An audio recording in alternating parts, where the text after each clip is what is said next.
Bonjour, c'est Claudia. Alors on se retrouve pour la présentation d'un album boîte. Donc en fait c'est une particularité, c'est que c'est pas un album qui est rangé dans une boîte, hein, c'est vraiment la boîte qui est un album. Il peut contenir jusqu'à 35 photos, voire même plus, si vous utilisez les espaces journaling pour y mettre des photos. Il a une taille qui est plutôt sympathique. Il fait 20 sur 16 et 7 de hauteur. Voilà. Donc là, j'ai utilisé papier et feuille faux cuir en mat. Donc, je vous mettrai le lien. Il y a un petit tutoriel pour vous expliquer comment réaliser du papier fait faux cuir. Alors, pour le système de fermeture, ici, j'ai mis un aimant. Et puis j'en ai profité pour trouver une breloque en métal qui permet également du coup d'être fixée et de faire une jolie fermeture. Très simple et très sobre. Voilà, donc là c'est aimanté. Alors, il s'ouvre bien évidemment en 4 parties et c'est là où je vais avoir un peu du mal avec le cadrage. Alors je m'en excuse déjà au préalable, je vais essayer de jongler un petit peu. Donc voici l'album, il s'ouvre comme ça, les pages sont collées en fait sur la tranche du haut. Il n'y a pas énormément de pages, il n'y en a que 4, mais vous allez voir en termes de pop-up, j'ai même dû m'y prendre plusieurs fois à la vidéo pour être sûr de n'oublier aucun espace photo. Donc voilà, on y va pour la première page. Donc ici, une simple page avec un espace photo, je vais le mettre comme ça, voilà, sur la droite. Ici, j'ai un aimant qui me permet d'en ouvrir un deuxième.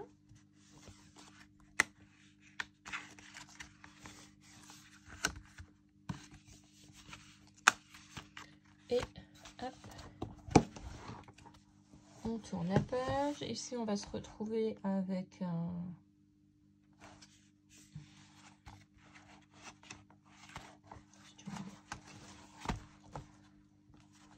Alors, sur cette première page, je vais essayer de cadrer correctement. On va le mettre comme ça. On a donc un premier espace avec un espace photo pour une seule photo. Ici, pareil, un espace photo un peu plus grand. Alors, vous verrez, j'ai délimité mes espaces photo, soit avec du papier craft, soit avec des autocollants, soit ici avec des coins photo. Alors, des autocollants pour éviter de l'épaisseur, finalement, parce que quand on va avoir toutes les photos à l'intérieur, pour avoir commencé, j'ai vu que du coup ça augmente le volume et la boîte risque de ne pas se refermer. Donc j'ai pas mis des espaces photos délimités, donc avec du papier craft systématiquement. J'ai de temps en temps mis des petits autocollants.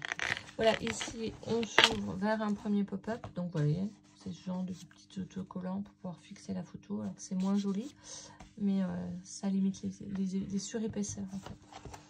Voilà, donc un premier pop-up. Alors, il n'y a pas de tutoriel pour cet album, parce que en janvier, il y aura un grand album pop-up que je suis en train de faire et on va retrouver en fait toutes ces pages dans cet album. Donc, il y aura les tutoriels sur les différentes interactions des pages que vous trouvez ici sur l'album de janvier. Voilà, donc hop, on ouvre comme ceci et on arrive sur le verso de la première page. Ici, on a un système de fermeture avec des tags. Alors, petite astuce, hein, mettez une petite breloque, un bout de ruban. Ça permet de ne pas le perdre. Voilà, ici, on ouvre. Donc, on a ici des pochettes. Là, j'ai mis un petit tag, un grand espace photo. Et un premier pop-up qu'on va trouver ici avec 3 espaces photos, 1, 2 et 3. Sur la deuxième page, on a un système de fermeture à languettes. Les languettes sont simplement glissées dans le cadre. Et ici, j'ai bien évidemment 2 cadres photos. Ici également. Qui s'ouvrent donc sur une grande photo. Et on peut ouvrir cette page vers un deuxième espace qui se trouve ici. espace photo. On est toujours sur la deuxième page, hein. C'est une page qui s'ouvre en deux. Là, j'ai une petite cascade. Donc, 4 photos. 1, 2, 3 et en dessous 4. Et qui s'ouvre également sur un pop-up. On va me retrouver avec 2 photos.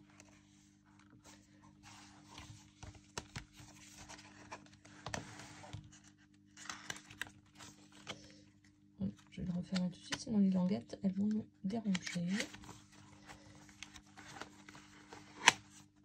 Hop. Sur le verso donc, de cette deuxième page, je me retrouve de nouveau avec une fermeture aimantée. Et là, je vais avoir un double espace photo. De nouveau un double espace photo. Et quand je le referme, encore une page pop-up qui s'ouvre. Et une troisième page qui va s'ouvrir vers un espace caché. Hop.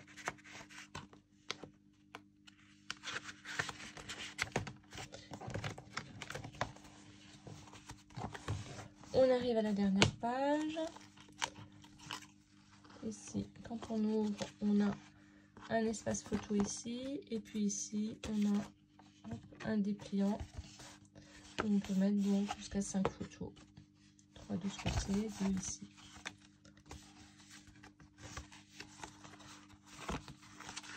Cette page-là, elle s'ouvre vers le bas.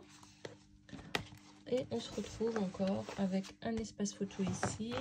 Et puis ici, plusieurs espaces, plusieurs pochettes où j'ai glissé des petits dossiers. Donc là, il y en a 4 en tout. Cette page-là s'ouvre encore vers la gauche sur un grand espace photo. Vous voyez, donc ça, j'ai pas compté, hein, moi, dans mes 35 espaces. Donc là, on peut encore imaginer mettre deux grandes photos.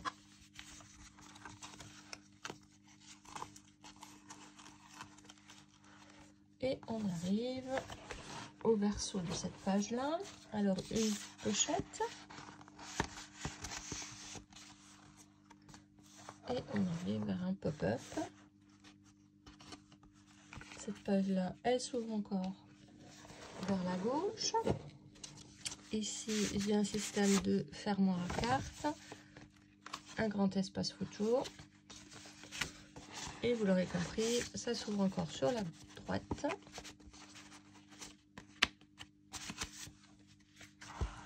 Où ici, je me retrouve avec un livre. Voilà, un petit livre. Donc un espace avec 4 photos possibles. Et tout ça dans une seule page. Hein. C'est à chaque fois des doubles pages avec des interactions à droite ou à gauche.